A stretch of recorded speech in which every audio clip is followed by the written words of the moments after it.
కార్తీక మాసంలో పరమశివుడి నక్షత్రమైన ఆర్ధా నక్షత్రం 9th నవంబరు చాలా విశేషం. అది సండే రావడం ఇంకా విశేషం. ఎందుకంటే మన వారంలో మొదటి వారం ఆదివారము చాలా విశేషము. ఈ పీరియడ్లో మనకు జాబ్స్ కోసం ఎవరైతే specially competitive exams, government exams prepare అవుతున్నారో, జాబ్స్ కోసం చూస్తున్నారో, లేదా జాబ్లో గ్రోత్ రావాలనుకునే వాళ్ళు, మ్యారేజెస్ కావట్లేదు, అక్కడ వరకు వచ్చి సంబంధాలు ఆగిపోతున్నాయి అని అనుకునే వాళ్ళు, అండ్ ఫైనాన్షియల్గా చాలా స్ట్రగుల్స్ ఫేస్ చేస్తున్నాం అనే వాళ్ళందరికీ ఈ రీల్ అండి ఖచ్చితంగా సేవ్ చేసుకోండి.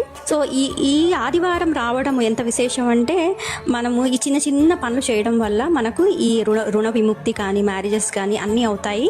అండ్ గవర్నమెంట్ జాబ్ చూసే వాళ్ళకు కూడా ఇది చాలా మంచి శుభ సమయం. ఇది ఏం చేయాలి? సో మనకు ఆ రోజు పరమశివుణ్ణి మీరు అభిషేకం చేసుకున్న తర్వాత గోధుమ రవ్వతో చేసిన ప్రసాదంగా పెట్టి శివ పంచాక్షరి స్తోత్రము చదవడం రాకపోతే వినండి. అండ్ పరమశివుడికి ఎల్లో కలర్ ఏదైనా మన పువ్వులు, ఫ్లవర్స్ ఏదైనా కానీ మనము దాంతో అలంకరించండి. సో ఈ రీలు ఖచ్చితంగా సేవ్ చేసుకోండి, షేర్ చేయండి.